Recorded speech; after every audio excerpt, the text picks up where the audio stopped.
Halo guys, kembali lagi sama aku Afisa di sore-sore Sila.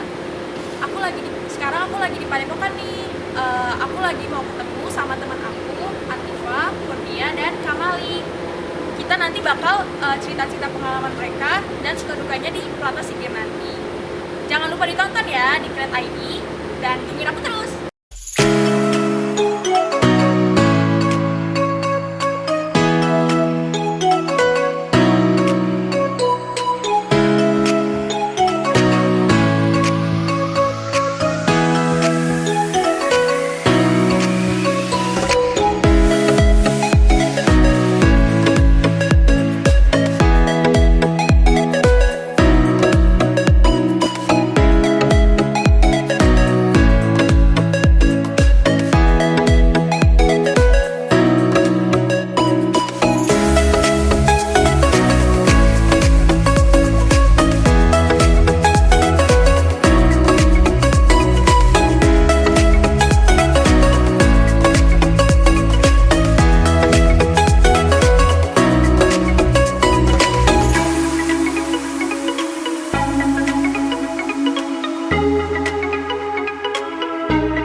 Halo guys, aku Afisa. Jadi aku lagi di Padepokan Taman Mini. Sekarang lagi sama temen aku namanya Kurnia.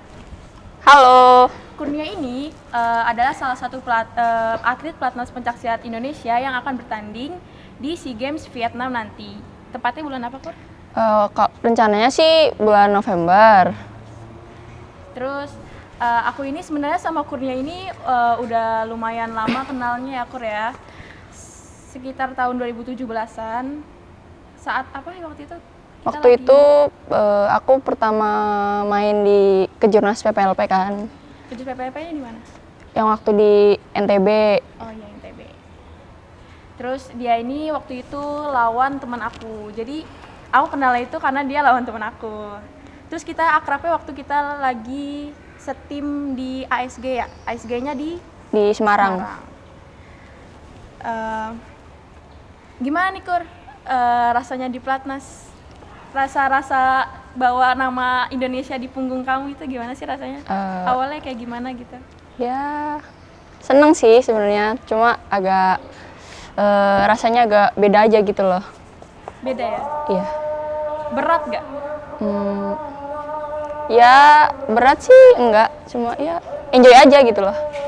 Awal kamu ikut silat tuh dari kelas berapa? Aku ikut silat sebenarnya waktu SD tuh pernah kan latihan silat, tapi nggak terlalu itu kan, cuma sebentar-sebentar aja. Terus aku lanjut di SMP itu mulai rajin terus gitu. Per bulannya apa kamu? Dulu waktu pertama masuk ke Tapak Suci. Sampai sekarang Tapak Suci? Iya. Pernah kebayang nggak sih waktu kamu masih kecil tuh kamu bakal jadi atlet pelatnas gitu loh kan? Secara kalau pelatnas itu kan pasti harus latihan rajin gitu, biar orang-orang kan mikirnya kita harus latihan rajin, kita harus termotivasi sama yang pelatnas senior yang kemarin menang PON gitu kan. Aku sih kalau masih kecil belum kebayangkan, kebayangnya waktu aku mungkin waktu udah masuk PPLP, terus ikut Kejurnas. Terus pernah sempat juga ikut kejuaraan dunia junior. Di mana tuh kejuaraan dunia? Waktu itu di Thailand kan, 2018. Nah itu mungkin udah tahu pelatnas yang kayak gini kan. Terus mungkin sempat kepikiran pengen masuk ke pelatnas. Tapi emang dari dulu tuh maksudnya punya rasa kayak gue pengen pelatnas, atau emang dari pas ikut kejuaraan junior itu kayak kepikiran apa pelatnas aja gitu? Apa emang dari kecil gitu? Kalau dari dulu sih mungkin aku nggak tahu ya kalau ada pelatnas. Iya. Terus baru tahu waktu ikut kejuaraan dunia, dan setelah kejuaraan dunia kan abis itu ada Asian Games tuh. Iya. Nah tim kejuaraan juniornya dipanggil buat nonton. Nah dari situ pengen. Kita semua kan tahu nih kalau tuan rumah itu kan selalu diunggulkan kan. Kayak misalnya waktu di Myanmar 2013, di Filipina 2019 mereka tuh dapat emasnya tuh pas mereka jadi tuan rumah kan.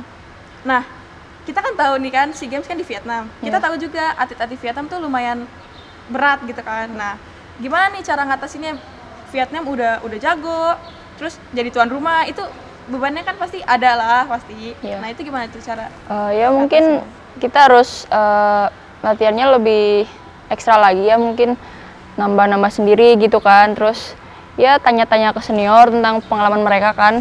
Kebetulan kan banyak senior yang dari TGR tuh kan udah pernah main di SEA Games, Asian Games gitu kan. Nah, kita tanya-tanya pengalaman ke mereka tentang gimana gitu kan kalau misalkan yang tuan rumah itu bukan dari Indonesia gitu kan.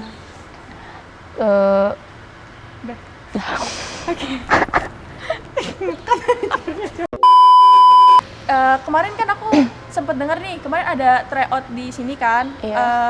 Udah tryoutnya itu udah pakai peraturan baru.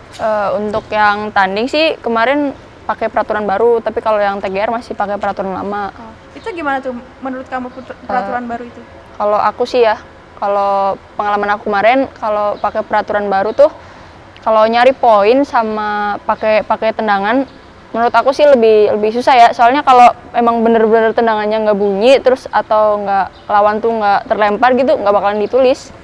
Susah juga ya. Mungkin kalau guntingan itu bisa ditarik, maksudnya boleh narik gitu boleh? Boleh narik, kalau guntingan boleh narik. Terus ya intinya semua jatuhan tuh boleh narik gitu. Boleh dibalas juga ya? Iya, kalau sapuan, guntingan tuh boleh dibales. Di peraturan lama kan kita kan 5 juri itu ada tabelnya kan? Iya. Kalau sekarang dijadiin satu apa gimana? Kalau itu peraturan baru kan emang harus dibikin poinnya tuh yang jelas gitu kan. Jadi dibikin 3 juri. Terus kalau kita cari poin, emang kalau bener-bener 2 juri memutuskan tendangan itu masuk atau serangan itu masuk, Baru masuk. iya nilainya baru muncul ke monitor. Tapi kalau cuma 1 juri yang memutuskan itu masuk, nggak akan muncul ke monitor. Berarti sulit juga kalau ngambil poin di tendangan ya. Tapi kalau untuk yang bantingan, sapuan sama guntingan itu tetap semua nyatet atau kayak tadi 2? Tetap kalau emang jatuhan kan udah disain sama wasit kan, itu otomatis semua nulis. Berarti kita nggak bisa ngeler waktu lagi ya? Iya nggak bisa. Nggak bisa alasan gitu. Terus yang apa sih Kak? Lupa Kak.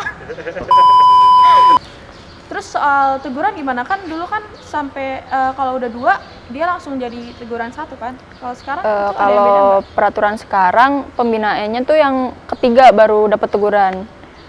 Terus dia juga tegurannya semuanya seluruhnya gitu ya. Jadi kan dulu kalau keluar aja dihitung 2 gitu kan. Terus kalau misalnya kita guntingan kosong baru dipisah gitu kan. Kalau sekarang Iya. 1 dijadiin 1 semua. Iya sekarang kalau misalkan kita keluar lingkaran terus nggak pakai kaidah gitu, langsung dijadiin satu semuanya. Dijadiin 1 ya. Kalau soal yang keluar garis itu harus 2 kaki atau 1 aja udah dihitung? Kalau kemarin sih, pengalaman kemarin sih masih kalau udah keluar 1 kaki udah ditegur.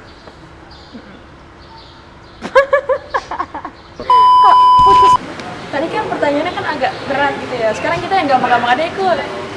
Kayak pertanyaan pribadi soal kamu aja. Kamu kalau misalnya nggak silat nih, misalnya ya, kalau sekarang nggak silat, kamu mau ngapain gitu? Mungkin ya, kan aku kuliah juga bukan di olahraga kan, di administrasi bisnis. Mungkin kalau misalkan aku udah nggak silat, aku mungkin ya mau jadi pengusaha kali ya. Terus dari senior mungkin kan banyak yang nyaranin tuh, kok kamu atlet tapi sayang loh kalau nggak daftar misalkan polisi ataupun tentara gitu kan, sayang piagamnya gitu kan. Jadi ya mungkin itu opsi selain itu kan. Tapi kan kalau kita masuk ke polisi atau angkatan itu kan harus dari maunya kita kan, nggak bisa ikutin kemauan orang. Ya ikutin kemauan kamu aja. Kayaknya garing banget sih ya pembicaraan. Terus kalau ngomongin di sini, kamu latihan berapa kali sehari? Sehari tuh kan 2 kali. Cuma kalau misalkan jadwal latihan yang setengah 7, di siang tuh ada jam buat latihan individual. Nah, tadi kan kamu bilang nih, kalau kamu kuliahnya kan bukan di olahraga. Pasti harus nyamain jam kuliahnya sama jam latihan dong. Itu gimana tuh? Kalau misalnya kuliah pas lagi latihan. Agak ribet ya sebenarnya, tapi kalau masih online gini sih enak sih. Cuma ya absen terus tinggal latihan gitu kan. Walaupun ntar kalau udah selesai latihan, aku harus belajar sendiri lagi kan. Iyalah pasti. Ini di pelatih ini ada jalan-jalan nggak sih? Maksudnya kayak kan latihan setiap hari kan, Senin sampai Sabtu. Sampai Sabtu pagi. Sampai Sabtu pagi. Nah, kalau day off itu kalian ada jalan-jalan atau di sini aja gitu? Atau gimana? Kalau sekarang kan masih pandemi sih, masih dibatasin sama pelatih kan, nggak boleh terlalu sering keluar gitu kan. Tapi kalau kadang kalau udah bosen banget gitu, ya udah izin aja mau keluar gini, walaupun cuma ke mall gitu kan, nyari jajan mungkin gitu. Berarti jalannya bareng-bareng, harus bareng-bareng atau sendiri gitu boleh? Mungkin harus body system terus sih, cuma harus ngajak temen. Oh iya. Setelah nanti pensiun kan, biasanya kan atlet kan ada masanya gitu ya. Atlet itu umur 33 tahun ke atas pasti otomatis gitu udah nggak jadi atlet lagi dong. Nah, kamu rencananya jadi apa sih? Maksudnya kayak setelah pensiun itu kamu kepikiran mau ngapain? Apa mau jadi pelatih? Apa mau usaha? Mau ngapain? Kalau pemikiran aku sih kayaknya kalau aku mungkin jadi pelatih ya. Maksudnya yang agak bisa aku jangkau gitu kan. Ya karena mungkin kamu kan dari atlet pelatnas juga, jadi bisa adalah pikiran buat program-program gitu. Iya. Kalau misalnya jadi pelatih nih, kamu kepikiran nggak mau jadi pelatih apa? Pelatih di Purwokerto atau pelatih di daerah timur? Kan TS kan udah mendunia nih. Gimana tuh? Ya ada mungkin pikiran nggak sampai ke mungkin kalau dimulai dari nol ya mungkin dimulai dari adik-adik aku yang di Purwokerto kan. Ya mungkin ntar sering berjalan waktu, siapa tahu kan panggil gitu. iya kan. Rezeki nggak ada yang tahu. Iya. Terus harapan kamu di pencaksilat apa nih, Kur? Aku berharap sih pencaksilat kedepannya bisa lebih baik lagi kan.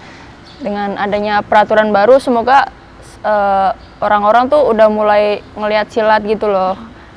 Nggak cuma bela diri lain aja. Terus lebih dipandang gitu ya. Iya. Terus semoga sih besok kalau di pencaksilat bisa dimainin di Asian Games yang di Cina lagi.